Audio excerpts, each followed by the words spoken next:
Om Swastiastu Ibu. Swastiastu, Pak. Selamat pagi Ibu. Selamat pagi. Boleh minta waktunya sebentar? Iya, silakan. Hari ini saya ada tugas di demonstrasi kontekstual untuk mewawancarai kepala sekolah dengan materi pengambilan keputusan berbasis nilai-nilai kebajikan sebagai pemimpin. Adapun beberapa pertanyaan nanti yang akan ingin saya tanyakan. Yang pertama, selama ini bagaimana Ibu dapat mengidentifikasi kasus-kasus yang merupakan dilema etika atau rujukan moral di sekolah? Baik, terima kasih Pak atas waktunya. Jadi di sini terkait pertanyaan Bapak yang pertama yaitu cara saya sebagai seorang kepala sekolah di dalam mengidentifikasi kasus-kasus di mana nanti mengelompokkannya ke dalam dilema etika ataukah rujukan moral, seperti itu Pak ya. Nah, jadi di sini yang selama ini saya terapkan itu adalah ketika terjadi sebuah kasus di sekolah. Jadi yang pertama saya lakukan itu adalah mempelajari kasus tersebut. Jadi mempelajari itu adalah memerlukan informasi-informasi ataupun data yang relevan. Nah, di sana juga akan melibatkan seluruh warga sekolah, baik guru, peserta didik dan juga tenaga pendidikan.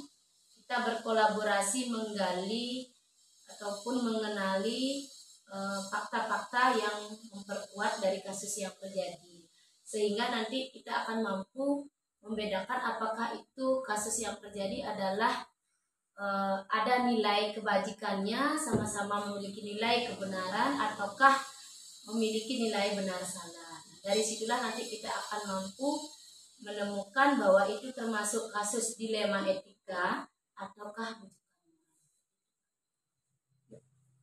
kemudian pertanyaan kedua, selama ini bagaimana Ibu menjalankan atau pengambilan keputusan di sekolah di sini, terutama untuk kasus-kasus di mana ada dua kepentingan yang sama-sama benar atau sama-sama mengandung nilai kebajikan? Baik, terima kasih. Dapat saya tangkap pertanyaannya adalah bagaimana cara kami ataupun saya mengambil keputusan di sekolah ketika ada kasus yang tergolong dilema etika, Pak ya.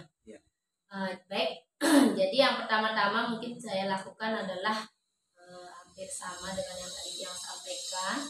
Saya akan mengadakan musyawarah, menelaah ataupun menganalisis kasus tersebut dulu, menggali informasi atau fakta-fakta yang relevan dengan nilai-nilai kebajikan yang ada tetapi saling bertentangan tersebut.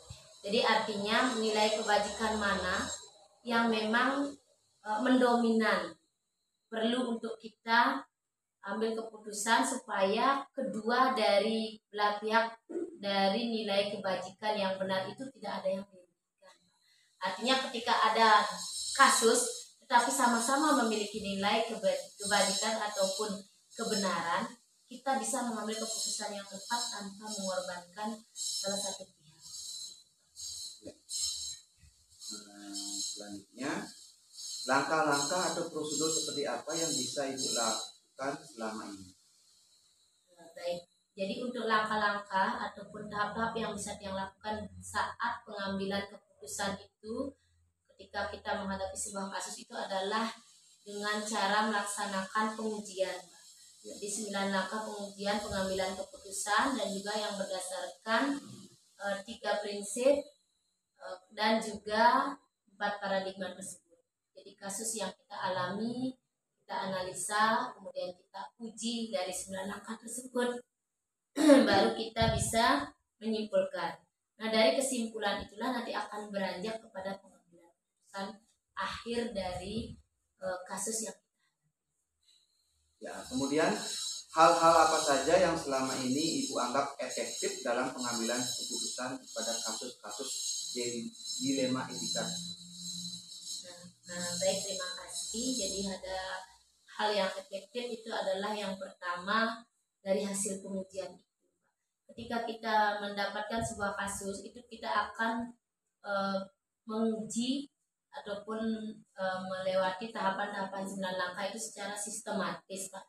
Dari uji legal, kemudian uji intuisi, uji kelayakan dan sebagainya, sehingga semua hal tersebut akan terperinci kasusnya dan akan menemukan sebuah titik permasalahan. Jadi masalahnya apa, nilai kebajikannya apa, kemudian keputusan, alternatif keputusan yang mana yang akan diterapkan, sehingga sama-sama masalah itu bisa teratasi tanpa meninggalkan keberatan ataupun kerugian dengan pihak-pihak lain. Kemudian hal-hal apa saja yang selama ini merupakan tantangan dalam pengambilan keputusan dari kasus dilema etika tersebut? Baik, terima kasih. Jadi dalam sesuatu hal yang kita lakukan apapun itu tentu ada tantangan. Nah, di mana di sini pada kasus dilema etika ataupun kasus-kasus yang terjadi umumnya di sekolah itu memang memiliki sebuah tantangan. Yang pertama itu adalah diantaranya waktu pasti. Kita akan memerlukan waktu yang cukup lama untuk memproses satu kasus saja sampai akhirnya kita mendapat alternatif keputusan yang tepat, yang layak, sehingga tidak merugikan. Itu juga akan memerlukan waktu yang sangat panjang dan proses tidak hanya cukup sekali. Itu yang pertama, kendalanya terkait waktu. Kemudian yang kedua, terkait juga faktor-faktor yang dapat membantu ataupun fakta-fakta yang relevan yang bisa kita kumpulkan. Jadi ada limit waktu juga agar kita dari awal menganalisa sampai kita mengumpulkan data itu supaya benar-benar relevan dengan kasus yang terjadi.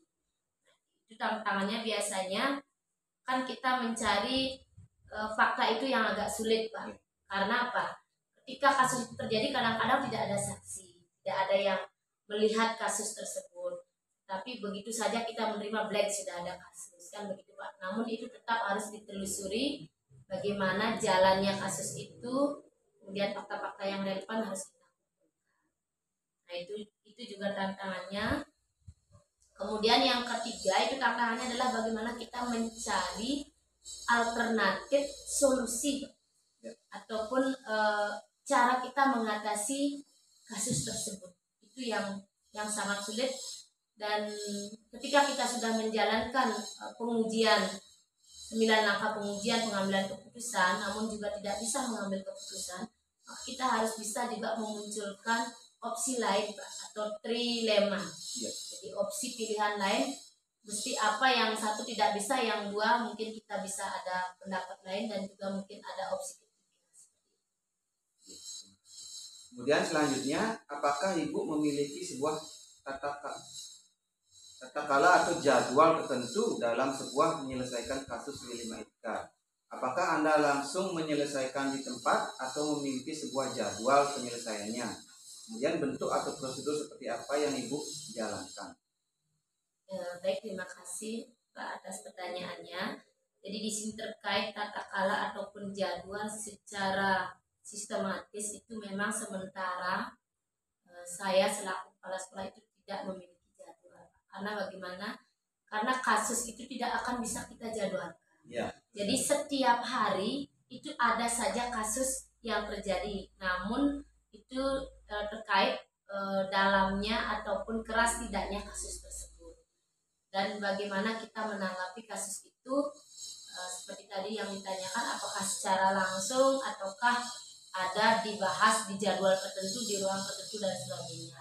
Nah, terkait itu kembali saya ketika mengalami kasus di sekolah itu adalah melihat urgensi dari kasus tersebut. Artinya ketika kasus terjadi dan itu adalah urgen sekali untuk ditangani, maka yang ambil keputusan langsung menangani saat itu. Nah, tetapi ketika ada kasus yang memang masih ada rentan waktu yang mungkin masih bisa kita selesaikan secara perlahan-lahan, nah itu akan tiang jadwalkan untuk rembuhnya ataupun untuk pengumpulan fakta-fakta yang relevan bersama warga sekolah. Itu akan dijadwalkan mungkin seperti rapat lah, musyawarah kecil, agar kasus itu benar-benar kita pelajari dulu, kita pahami dulu sebelum kita mengambil keputusan. Kemudian adakah seseorang atau faktor-faktor apa yang selama ini mempermudah atau membantu Ibu dalam pengambilan keputusan dalam kasus dilema etika? terima kasih Pak. Nah, faktor ataupun orang yang dapat membantu atau memudahkan dalam pengambilan keputusan itu tentu ada Pak. Jadi kita di satuan pendidikan itu adalah terdiri dari tenaga kependidikan, serta didik dan juga tenaga pendidik ataupun guru. Nah, di mana semua warga sekolah itu adalah berperan penting Pak, di dalam membantu kita dalam menyelesaikan kasus. Nah, ketika misalnya kasus itu saya selesaikan sendiri, tentunya akan jauh kurang efektif dibandingkan ketika kita berkolaborasi. Jadi ada masukan, kemudian ada saksi dari kasus yang terjadi, kemudian ada yang membantu mengumpulkan data, memberikan pendapat di dalam mengambil keputusan, sehingga nantinya keputusannya akan muncul atau kita putuskan yang lebih baik. Terima kasih. Nah, sekarang ini pertanyaan terakhir. Dari semua hal yang telah Ibu sampaikan, pembelajaran apa yang Ibu petik dari pengalaman Ibu dalam pengambilan keputusan D5 Etika? Ya, baik, terima kasih. Kalau berbicara dengan pengalaman ya, sungguh luar biasa Pak Komang. Jadi di kasus ataupun di materi dilema etika ini saya sendiri mendapat pengalaman yang luar biasa, karena di awal sebelum kita mempelajari materi dilema etika, bahkan saya untuk membedakan kasus itu di dalam dilema etika atau bujukan moral pun saya masih belum paham. Tetapi setelah kita mempelajari materi ini, jadi saya paham bahwa kasus yang terjadi itu tidak semata-mata hanya dilema etika ataupun bujukan moral. Tergantung dari paradigma kita memandang kasus tersebut, menganalisa kasus tersebut, apakah ada nilai-nilai kebajikan yang sama-sama benar ataukah ada nilai yang benar dan salah. Seperti itu Pak. Jadi kita mendapat semacam keterampilan di dalam menjalankan tugas, itu pasti saja terjadi kasus di sebuah sekolah, sehingga kita mampu untuk tahu bagaimana teknik menyelesaikan sehingga sampai pada pengambilan keputusan yang tepat dan bijaksana. Ya, baik, terima kasih atas waktu dan kesempatannya. Demikian wawancara hari ini. Saya tutup dengan para masyarakat. Om Santi Santi Santi Om. Terima kasih Bu. Sama-sama Pak.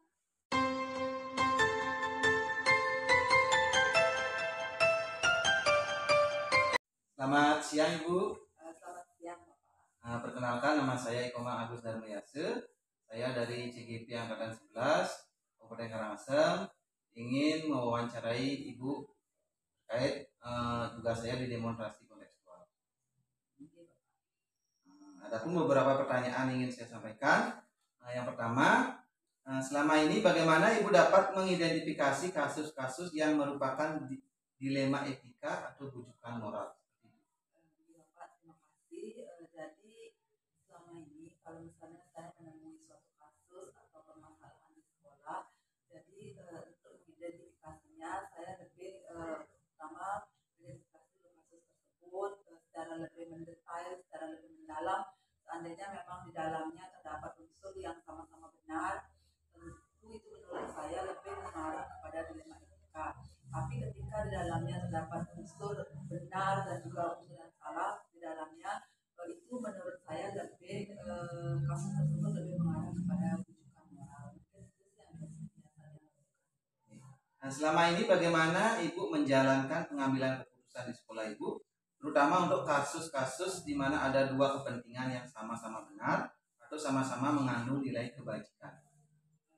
Jadi kalau misalnya saya menghadapi kasus atau permasalahan yang di dalamnya terdapat unsur yang sama-sama benar, itu biasanya saya lebih melihat dulu kasus tersebut secara lebih mendetail, secara lebih mendalam, agar bisa memahami secara lebih baik bagaimana sih sebenarnya kasus tersebut. Kemudian mengadakan musyawarah dengan rekan-rekan guru, juga di dalamnya dengan ketua komite untuk melihat secara detail faktor-faktor yang ada dalam kasus tersebut, sehingga saya dapat mengambil keputusan yang terbaik. Kemudian langkah-langkah atau prosedur seperti apa yang Ibu kalau langkah-langkah atau prosedur yang saya ambil itu seperti yang saya ceritakan tadi, lebih menganalisis kasus, kemudian musyawarah dengan rekan-rekan guru, komite, terkadang juga melibatkan pengawas, dan juga di dalamnya saya juga menerapkan 3 prinsip seperti itu yang biasanya saya lakukan. Kemudian biasanya saya juga melihat dari 4 paradigma yang pernah saya pelajari. Kemudian saya tersebut saya juga biasanya menguji dengan 9 langkah pengambilan keputusan. Kemudian hal apa saja yang selama ini yang Ibu anggap efektif dalam pengambilan keputusan pada kasus-kasus dilematika? Sebenarnya semua langkah yang saya lakukan tersebut menurut saya efektif.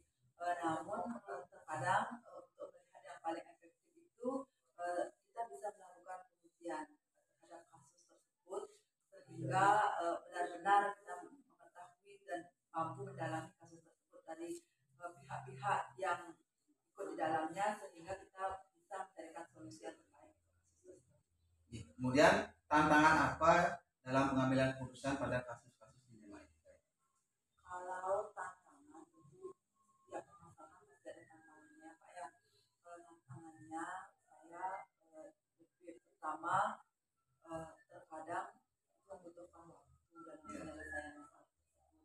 Kemudian yang kedua selain waktu juga terkadang di dalamnya kita tantangannya tersebut harus mampu memberikan solusi yang terbaik.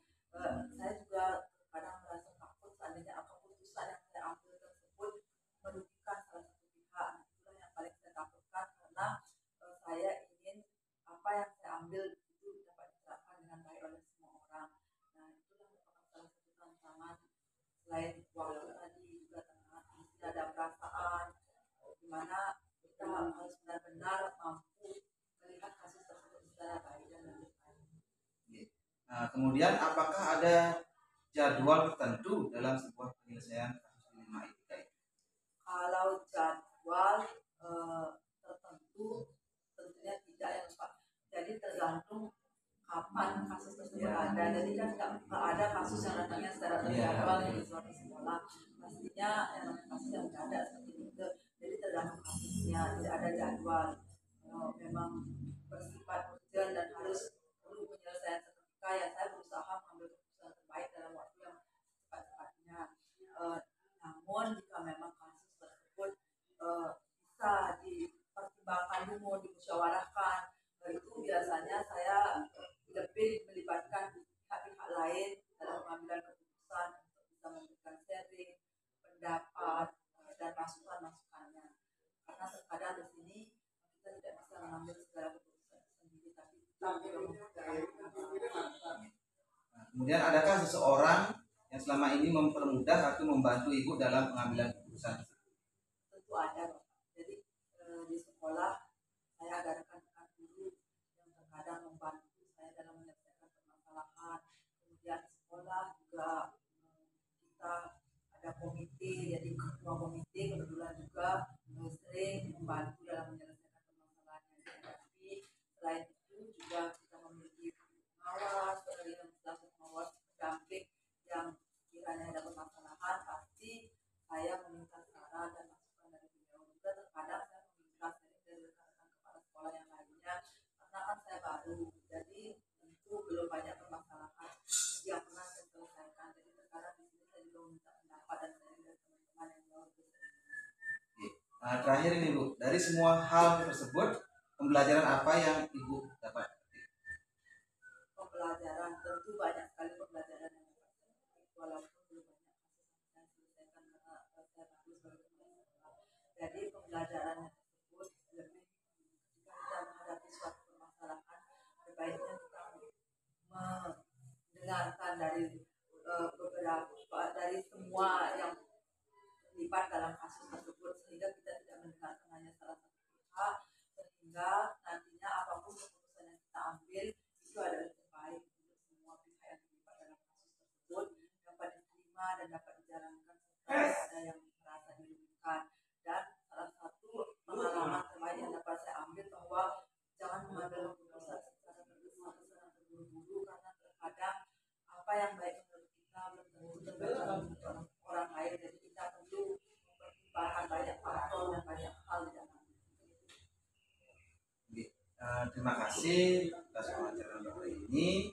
Saya cukupkan dan ini dengan para Om Santi Santi. Terima kasih Bu.